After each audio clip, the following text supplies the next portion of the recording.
por supuesto.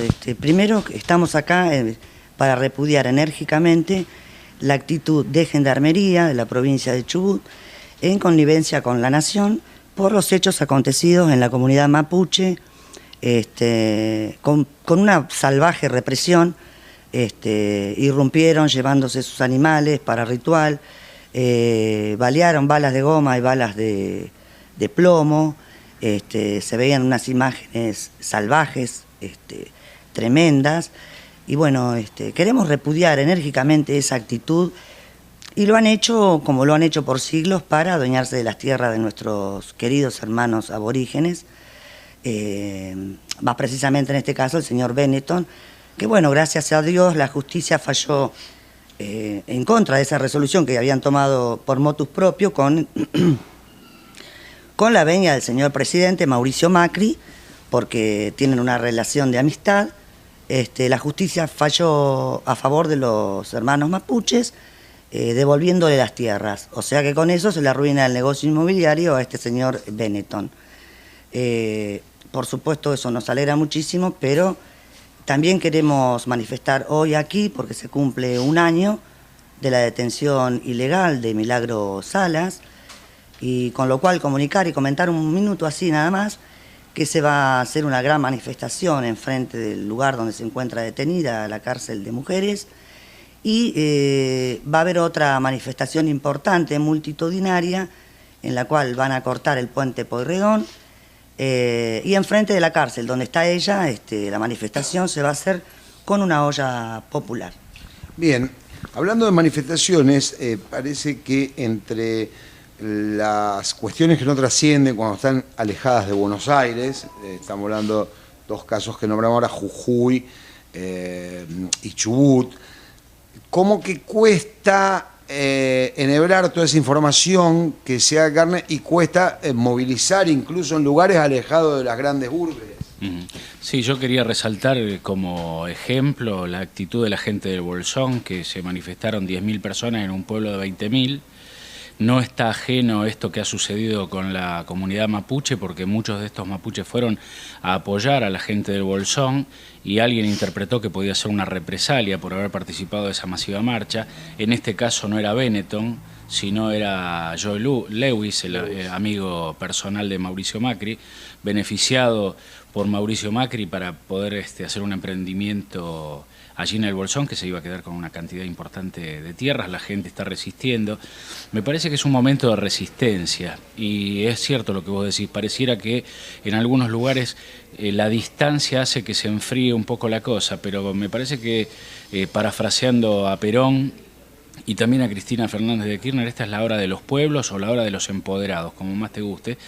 Y tenemos que salir a la calle porque es nuestro ámbito natural. Nosotros tenemos que salir a manifestar nuestro repudio a todas estas políticas que se están implementando, que incluyen la represión al pueblo mapuche, la represión a los trabajadores, los despidos masivos, la entrega de la soberanía. No nos olvidemos del tema Malvinas. Hace poco hubo una manifestación de los excombatientes repudiando la actitud entreguista del gobierno de Mauricio Macri, y los medios no lo recogen, esto no aparece, y el pueblo no se suma a este tipo de reclamos. Tenemos que empezar a tomar las calles pacíficamente, esto hay que decirlo, no generando violencia. Decimos no a los saqueos, no a la violencia, pero sí a una manifestación pacífica del pueblo reclamando en contra de estas políticas que se están aplicando, porque no nos estamos dando cuenta que poco a poco nos están quitando todos los derechos y además están entregando nuestro territorio a los Lewis, a los Benetton, pero también a las grandes potencias como Estados Unidos, Gran Bretaña. Hay injerencia de la CIA, del Mossad en la Argentina, preparando a la policía, preparando aparte del ejército. Estas cosas no trascienden. La posibilidad de instalar bases en Tierra del Fuego y en la Triple Frontera. Hay bases misilísticas en las Malvinas y se le ha permitido nuevamente los vuelos con el continente, algo que la Argentina había tomado como medida para desalentar a los kelpers.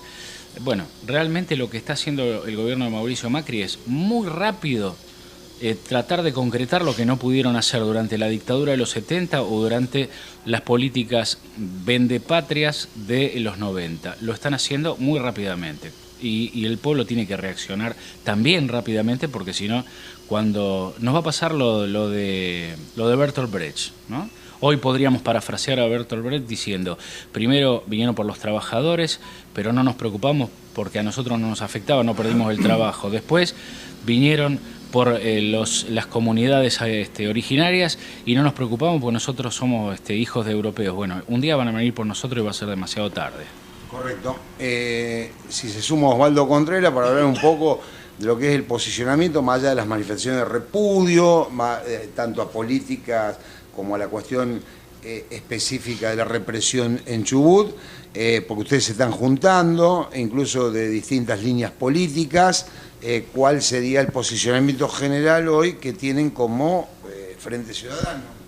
Bueno, es sencillo. El tema es reconocer las distintas políticas que nosotros estimamos que son dos, liberalismo, progresismo, y nosotros dentro del progresismo nos juntamos.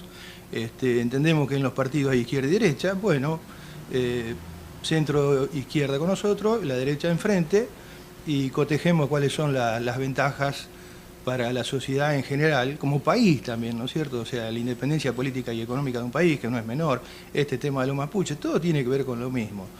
Sembraron una grieta, pero la grieta no está en 51-49, la grieta está entre el 80-20, hay un 30% que fue engañado. No puede haber una grieta en este 80%, tenemos los mismos intereses, tenemos los mismos objetivos, es cuestión de charlarlo y ponernos de acuerdo. Yo, por ejemplo, soy radical y hoy estoy en el Frente Ciudadano porque mi líder natural, quien me formó políticamente, Raúl Alfonsín, sin duda estaría acá. Yo los invito a los radicales, incluso a la dirigencia radical local, a que miren vía YouTube los discursos de Alfonsín, los conceptos políticos de Alfonsín, y que revisen dónde están parados. Nada más que eso. Yo creo que Alfonsín sin duda no estaría en Cambiemos, sin duda.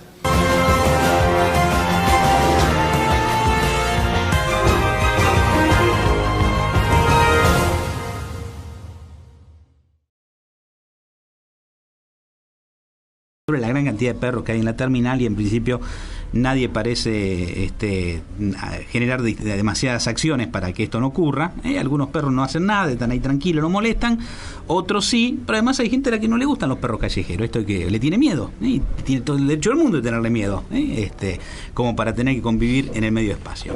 Lilio Paso, Aníbal Rullán y Osvaldo Contreras, ¿cómo anda? Ya se sale la vaina para decir algo, Aníbal, con el tema de los perros. Con respecto a los perros, sí, en la zona del parque ya también varias personas han denunciado que han sufrido caídas porque los perros atacan a los motociclistas, a las bicicletas, a la gente que anda en bicicleta, y se han producido ya algunos accidentes con caídas, y bueno, sería bueno que se pudiera controlar eso sin necesidad de que haya que afectar, digamos, este sentimiento de defensa de los animales que está muy presente en la sociedad, pero bueno, tenemos que priorizar también. Si se lastima un chico o una persona mayor, creo que es más importante eso que cuidar a los perritos de la calle. Habría que pensar en alguna alternativa para que los perros no estén sueltos en la vía pública. Exacto, y además, porque si no siempre está el otro tema, ¿quién se hace cargo en el caso de una caída de las lesiones que provoca? Si es un adulto, ¿quién se hace cargo de los días de trabajo perdidos, de lo que significa ir al médico, curarse, para los costos de medicamentos y demás? No se hace cargo nadie de eso, te la tenés que bancar vos solo. En ese sentido, ¿quién se tiene que hacer cargo? Están en la vía pública, se supone que el municipio, ¿no? Debería ser, pero nunca ocurre. Así es. Nunca ocurre. Lamentablemente la gente no se hace cargo de sus animales y es por eso que terminan en la calle. Sí, señor. Muy lamentable. Bueno, a ver, hablamos, la gente del Frente Ciudadano, la que está convocada aquí por nosotros, ha venido desarrollando una actividad con distintas acciones y en particular ahora han mostrado por lo menos su preocupación por el tema de lo que ha ocurrido en Chubut, que es un tema que no se ha visibilizado tanto. La Así verdad, es. Nobleza obliga, lo que ha ocurrido con los niños mapuche en Chubut no es un tema que ha generado mayor visibilidad en los medios de comunicación, ahí apenas ahí de costadito en algunos. Sí. ¿Qué reflexión les cabe a ustedes? Bueno, nosotros queremos hacer de público conocimiento nuestro más enérgico repudio acerca de los hechos acontecidos allí en la comunidad mapuche, porque han sido reprimidos en forma muy salvaje, muy cruenta, apropiándose de sus animales para rituales, sus perros, las vacas, etcétera. Pero lo peor es la forma de la represión. La represión siempre es, no debiera ser, primero vamos a comenzar por allí, una represión brutal hacia ancianos, niños, adultos, para despojarlos de sus tierras, ¿no? Esto es más de lo mismo, lo venimos padeciendo a lo largo de la historia de nuestro país. pero en este caso con un final, digamos, si se quiere, feliz, porque el juez falló a favor de las tierras de esta comunidad de mapuche, con lo cual al señor Benetton, amigo del presidente Mauricio Macri, se le termina el gran negocio inmobiliario que tenía planificado allí. Osvaldo, ¿qué reflexión le merece? Bueno, yo creo que el Estado siempre tiene que mediar para que no se rompa seguramente la calma, ¿no es cierto? O sea, llegar a un acuerdo, escuchar a las dos partes y siempre por la vía pacífica, ¿no? La represión, la violencia trae más violencia, simplemente eso. Tiene que haber un Estado mediador que, por supuesto, informe también a la población cuáles son las posturas de uno y otro para poder nosotros mismos tener un criterio, ¿no es cierto? Indios mapuches que en realidad están allí desde antaño. Son los verdaderos dueños de la tierra, hay que decir. Y uno recuerda que Benetton, cuando compró ese 1.000.000 de hectáreas en la Patagonia, la compró con los indios adentro, literalmente. Claro. Con sus poblaciones adentro y demás, lo cual en su momento también había provocado protestas y generó problemas, porque es como que estaba comprando una comunidad mapuche que estaba en el interior de su propia tierra, ¿no? Vos fijate, Pablo, que cómo se hilvanan las cosas. Vos recién hablabas de los perros en la vida pública. Sí. Para protestar porque alguien cometió un salvajismo, realmente hay que decirlo, y merece todo el repudio, como fue lo que le pasó a este perro famoso Chocolate, se congregaron miles de personas en un montón de lugares. Y sin embargo, ante las imágenes desgarradoras de chicos heridos con balas de goma, de mujeres que se encerraron en sus casas amenazando a prenderse fuego para que no les quiten lo suyo, hombres salvajemente heridos, uno con la mandíbula destrozada por un disparo, otro con un derrame cerebral internado en Bariloche, los demás presos por defender lo suyo. La indignación a mí me la genera esta falta de reacción que tenemos como sociedad. Vos recién decías, cuando se compró, cuando Benetton compró esas tierras, no hubo una manifestación masiva del pueblo, hubo algunos focos de reclamo que, como siempre, son invisibilizados o mostrados muy, muy levemente, y entonces pareciera que como nadie reacciona está todo bien. Esto va en la misma sintonía de mantener presa a Milagro Sala durante un año y que la excusa del presidente sea que la mayoría del pueblo piensa que es culpable, como si no existiera una justicia, y después cuando denuncian, por ejemplo, al jefe de inteligencia que él nombra de haber recibido coimas, dice todos somos inocentes hasta que no se demuestre lo contrario. Es decir, hay una distinta vara, depende de quién sea el que está siendo juzgado o a quién estamos señalando. Para unos la justicia se aplica y para otros no. Milagro Sala está detenida ilegalmente hoy, hace exactamente un año. Bueno, para ella parece que la presunción de inocencia no corresponde. Para el titular de inteligencia de la Nación, sí, y para muchos de los integrantes del gabinete que están siendo denunciados a diario por hechos de corrupción. Creo que es el momento de reaccionar como pueblo y no tener focos pequeños de personas que salen a reclamar por algo, sino que como sociedad no tenemos que hacer escuchar. Es nuestro derecho constitucional, no es un delito salir a la calle y decir, señor, basta con esto porque lo que está haciendo es nefasto para el pueblo. Cuando se vaya este gobierno vamos a tener un país que ya no pelea por la soberanía en Malvinas, que ha permitido el ingreso de bases en Tierra del Fuego y en la Triple Frontera, de bases norteamericanas, que ha permitido que la OTAN instale sus bases misilísticas en las Malvinas, con misiles que no sabemos a dónde apuntan. Esto es un reclamo que han hecho los excombatientes y que tampoco se ha visibilizado. Y tenemos, por ejemplo, representantes de medios de comunicación a nivel nacional que dicen, y para terminar con la protesta social lo que hay que hacer es invisibilizarla. Un periodista que diga esto, realmente vergonzoso. Como sociedad tenemos que hacernos oír, y la única manera de hacernos oír como sociedad es saliendo a la calle y diciendo basta. Y eso es lo que nosotros proponemos como Frente Ciudadano, que reaccionemos como sociedad. En algún momento, porque también estaba ahí dando vuelta la posibilidad de salir en este tipo de reacción desde el Frente Ciudadano, ¿ha quedado eso todavía vigente, la posibilidad de convocar a la gente a algún tipo de movilización? Sí, claro, está vigente, por supuesto. Nos gustaría consensuar y no ser tres gatos locos, pero por supuesto que sí, tenemos que concientizar a la gente de que nuestros derechos los defendemos nosotros. Y que cuando el pueblo ha dado un mandato a alguien, y uno tiene que reconocer que este mandato es constitucional, es decir, el 51% de la gente votó a Mauricio Macri, pero no lo convirtió ni en monarca ni en dueño de la Argentina, lo convirtió en un mandatario, es decir, alguien que tiene que cumplir el mandato del pueblo. Cuando el mandato del pueblo no se cumple, el pueblo tiene que reaccionar y decirle, señor, para eso no lo pusimos allí. Digo, si uno ve lo que fue el debate presidencial entre Daniel Scioli y Mauricio Macri, no hace falta ser demasiado inteligente para entender que todo lo que dijo en el debate fueron mentiras, porque no cumplió absolutamente nada. Dijo que no iba a devaluar y devaluó, dijo que no iba a abrir las importaciones, y es un desastre lo que está pasando con nuestras empresas porque no pueden competir con lo que ingresa con dumping del exterior. Dijo que iba a quitar las retenciones a los trabajadores y ahora se niega a hacerlo, y además critica a los que impulsan una ley que va en el mismo sentido de lo que él anunció en la campaña. Es decir, tenemos que reaccionar como pueblo para que no nos tomen el pelo. Yo sé que la Constitución no lo permite, pero debería plantearse si algún día podemos tener una reforma constitucional mejor que la del 94, que fue netamente neoliberal. Esa Constitución del 94 fue con una concepción absolutamente neoliberal.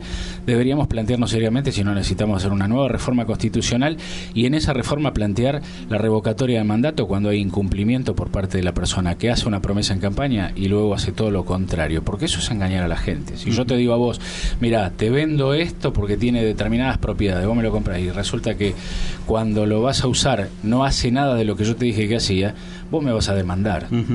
Sí. Y si la justicia funciona, yo voy a tener que responder por lo que hice, que se llama estafa. Bueno, este gobierno ha estafado al pueblo argentino, y esto el pueblo se lo tiene que hacer sentir de alguna manera. ¿Qué actitud van a tomar? Es 2017, año electoral, ¿sí? ¿Está previsto, en función de eso, que así como aquí en Cañada Gómez hay un Frente Ciudadano y en otras ciudades también hay grupo que se ha convocado bajo el mismo nombre, juntarse, elevar algún tipo de propuesta electoral? ¿Van a quedarse al margen? ¿Qué es lo que han analizado? Es un tema que estamos evaluando. Es un tema que estamos evaluando, pero sí, Osvaldo. Me gustaría agregar, me gusta el término visibilizar, pero lo que nosotros estamos intentando en nuestros grupos es la voluntad de ver, porque si las cosas se visibilizan, pero el ciudadano no tiene la voluntad de ver, de analizar, de entender, no sirve de nada. Entonces, eso es lo que estamos procurando. Primero, ver para entender, para comprender, para tomar después decisiones. Eso es lo fundamental. Nosotros creemos, como lo dije recién por televisión, que la grieta no es 51-49, sino que la grieta es 80-20, ¿sí? Y que no es una grieta ilógica, es una grieta lógica. Hay un 20% de la población con sus intereses bien definidos, y estamos el otro 80%, que yo creo que un 30% fue engañado, que está... De esto hablo cuando digo visibilicemos lo que pasó, lo que nos dijeron que iban a pasar y lo que pasó, que tenemos que volver al progresismo, porque existe el liberalismo y el progresismo, más allá de los partidos políticos. Esas son políticas económicas, que es lo que hay que entender. Y yo creo que por ese lado va el Frente Ciudadano. Yo estoy en el Frente Ciudadano como radical, porque a mí me formó Raúl Alfonsín, y soy consciente de que sin duda Raúl Alfonsín no estaría en Cambiemos. Sí, sin duda estaría con nosotros en el Frente Ciudadano. Y repito la invitación que le hago a todos los radicales de Cañada de Gómez, incluso la dirigencia radical, que creo que tiene más tiempo para instruirse políticamente y demás, que busquen los videos de Alfonsín en YouTube, que los analicen y que se fijen si esos conceptos que vertía el gran Raúl condicen con donde están parados. Me sugiere la siguiente pregunta: ¿tampoco estarían los radicales en el Frente Progresista como están? Yo creo que sí, porque yo les vuelvo a repetir, para mí existe el progresismo y el liberalismo. El radicalismo de Raúl, de Irigoyen, de Ilía, sin duda era progresista, ¿no? Me parece. O sea, Raúl peleó por un Mercosur, Raúl peleó por desendeudarse, Raúl peleó por la ley de medios, y bueno, este gobierno terminó con el Mercosur, terminó con la ley de medios, que creo que usted lo entiende bien, no se lo voy a explicar, es grave, es muy grave el tema. Y nos están súper endeudando, o sea, ¿de qué lado estaría Raúl? La propuesta electoral, de todas maneras, sigue ahí por lo menos en análisis. Sigue en análisis, sigue en análisis. Todavía no hemos tomado una determinación al respecto, pero se está debatiendo. ¿Eso depende también de lo que pasa a nivel nacional o no? ¿O puede ser algo más local sin necesidad de una postura nacional? No, yo creo que lo vamos a evaluar. Sé que los tiempos son apremiantes porque ya estamos en carrera, el año electoral ha comenzado y los tiempos parecieran hacia adelante flexibles, pero cuando uno se quiere acordar ya está con el proceso preelectoral a cuestas. Yo creo que lo vamos a analizar un poco, primero en función del armado local y también de las distintas conducciones, porque hay gente que tiene, bueno, Osvaldo, por ejemplo, como radical responde a la conducción de Leopoldo Moró, de Gustavo López, de Leandro Santoro. Nosotros estamos más alineados con por ejemplo, el Chivo Rossi, la corriente nacional de la militancia. También tenemos conversaciones con la gente de la Cámpora, con Diego Mancilla.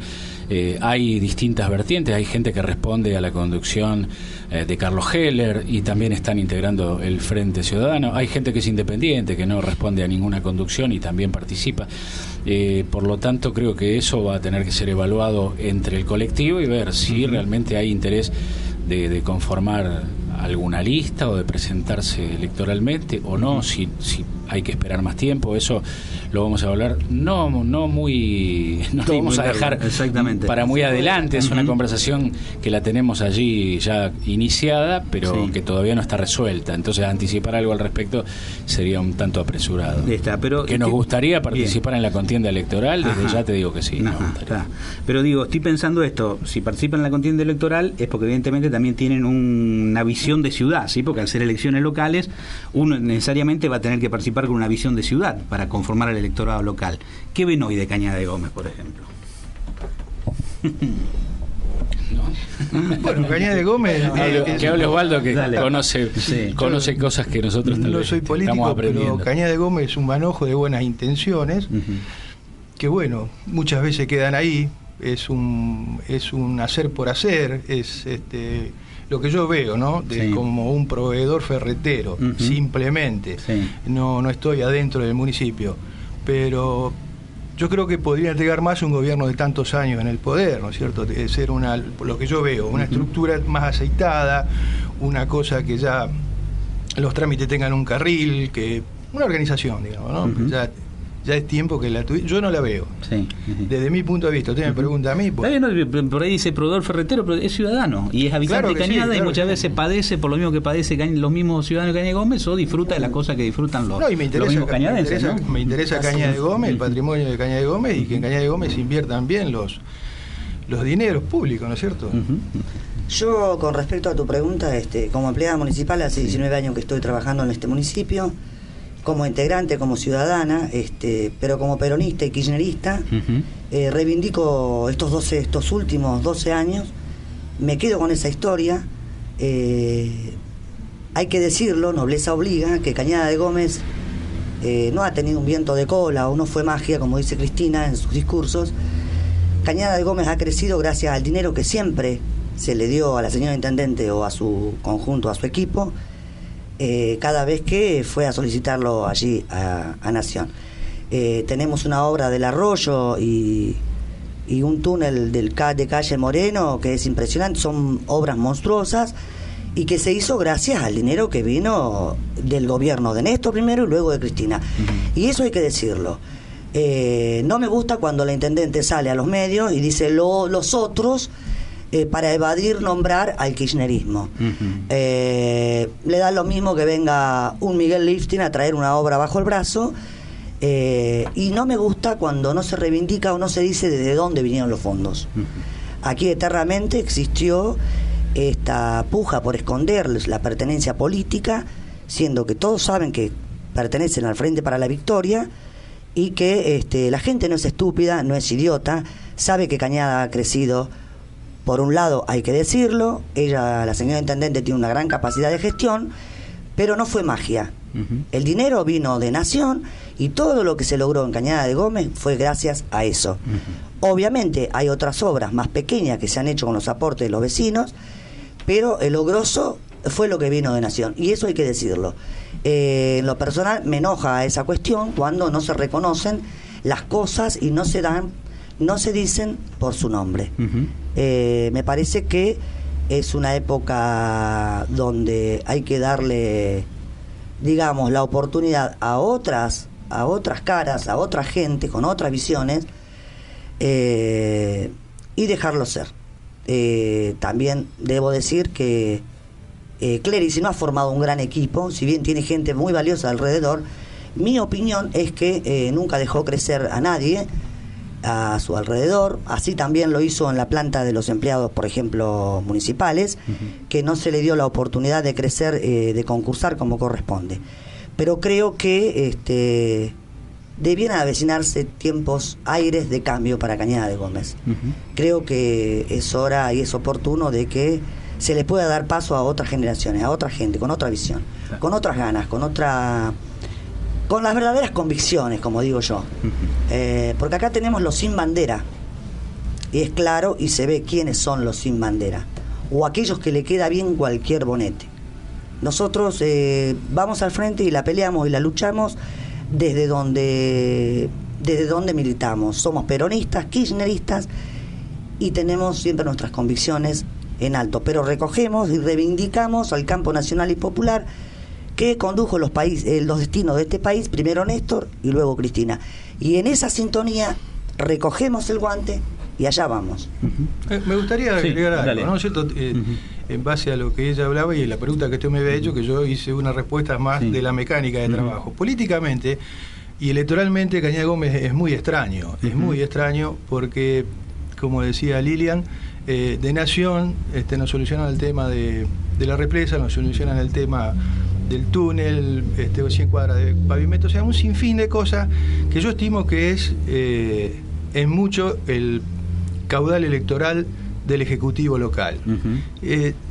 Pero después se vota otra cosa y no se sabe qué es lo que se vota. Y yo creo que ahí tiene un poco culpa el Ejecutivo. O sea, no jugarse por las políticas que comprobaron que realmente mandaban recursos, ¿no es cierto? O sea, eso es una deuda también, un posicionamiento político económico, ¿no es cierto? Si no, vale todo. Si no, no se entiende. Si no, es como me dijo un amigo, Cañada de Gómez votó al mueble brasilero. No sé si se entiende. Sí, bueno. está claro. Sí, yo quería simplemente para redondear, porque creo que ya estamos en el horario. Una vez en Lanús tuve la oportunidad de inaugurar un local, esto creo que ya lo conté en algún otro lado, y estaba el intendente de Lanús al lado mío en la inauguración, y yo les dije a los vecinos que estaban reunidos allí, miren, los baches, los semáforos, las plazas, las calles que hay que pavimentar no tienen ideología política. Sea del signo que sea el intendente, tiene la obligación de cumplir con ese trabajo. Es la tarea que le ha encomendado el pueblo. Pero la importancia de lo ideológico tiene que ver con algo un poco más grande, que supera el ámbito solamente de Cañada de Gómez, que tiene que ver con las políticas que se aplican a nivel nacional, y que el día de mañana podemos tener las mejores luminarias, los mejores parques, los mejores pavimentos, pero vamos a tener cañadenses con hambre, gente que se quedó sin laburo, empresas en Cañada que se cierran, y eso ya se vivió en el 2001, cuando los muebleros de Cañada tenían que cortar la Ruta 9 para reclamar porque su trabajo se veía afectado, o cuando las mujeres campesinas en lucha se tenían que parar frente a las tranqueras para que no les rematen los campos a sus maridos. Indefectiblemente la crisis nos va a terminar afectando a todos. Hoy algunos están beneficiándose con las políticas que aplica este gobierno, pero el día de mañana también les va a llegar, porque indefectiblemente esto es lo que yo le decía hace un rato charlando con Quique, lo de Bertolt Brecht. Primero vinieron por los trabajadores a los que llamaron ñoquis, pero como yo era ñoqui no me preocupé. Después vinieron por los pueblos originarios, los reprimieron salvajemente, pero como yo no soy originario no me preocupé. Cuando vengan por mí va a ser demasiado tarde, y por eso nosotros invitamos a la ciudadanía a simplemente reaccionar pacíficamente, pero reaccionar al fin. Y me parece que mantener en alto las ideas, Osvaldo es radical y él mantiene las banderas de Alfonsín, que nosotros como peronistas también reivindicamos, porque sabemos lo que fue el gobierno de Raúl Alfonsín, un gobierno que intentó en un momento muy difícil del país llevar adelante justamente las políticas progresistas de las que habla Osvaldo, y hubo, por supuesto, en la vereda enfrente las corporaciones y los poderes que estaban ocultos, que hoy se han hecho más visibles, pero eran los mismos poderes. Y escuchamos el discurso de Raúl Alfonsín en La Rural, cuando le hablaba a los que lo estaban abucheando y hablaba de las tapas de Clarín. Es la misma discusión que tuvo Néstor con el medio más importante de la Argentina, y Raúl Alfonsín quiso imponer la ley de medios y no pudo. Néstor lo logró, pero no se pudo poner en vigencia, y hoy viene nuevamente el neoliberalismo y echa por tierra un montón de cosas. La ley de medios es una, pero también tenemos que tener en cuenta el tema de la entrega de la soberanía. El hecho de que no aparezca en el mapa las Islas Malvinas, o que no cumplan con la campaña antártica, por ejemplo, y pueda recibir una sanción internacional de Argentina por no ir a recoger la basura que se genera en cada campaña, algo que está en un acuerdo que hay que cumplir a rajatabla, y por impericia de este gobierno no se cumple, o por desidia, porque no les interesa. El presidente Macri dijo en algún momento que para sostener a las Malvinas los ingleses tenían que erogar mucho dinero del erario público. ¿Para qué las queríamos si nosotros no tenemos problemas de territorio? Y sería generar un gasto adicional a las arcas de nuestro país. Esto es no entender el concepto de soberanía, porque lo de las Islas Malvinas no es simplemente un capricho de quedarnos con dos montoncitos de tierra en el sur, en el sur del océano Atlántico. El problema aquí es mucho más importante, es la plataforma submarina, la riqueza hitícola, el petróleo, y sobre todo la posibilidad que tienen, por ejemplo, en este momento la OTAN, de instalar bases misilísticas en un lugar estratégico del planeta donde pueden apuntar sus misiles a cualquier lugar y hacer un desastre, y allí nadie los controla.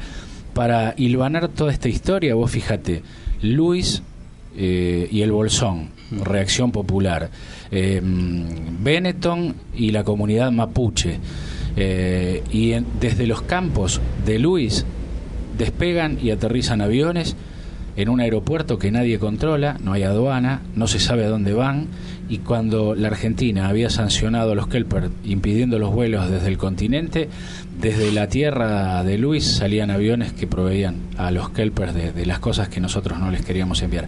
Es decir, estas cosas hay que verlas, porque no son pequeñeces, como tampoco es una pequeñez que venga gente del Mossad o de la CIA a entrenar a nuestra policía y a nuestros soldados, y permitirles que tengan injerencia en cuestiones de seguridad interior a fuerzas de seguridad que son extranjeras.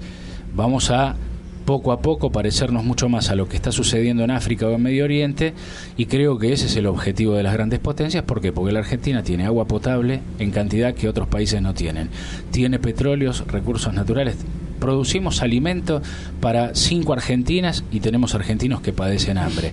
Y ojo, esto lo digo de este gobierno, del anterior o del que venga.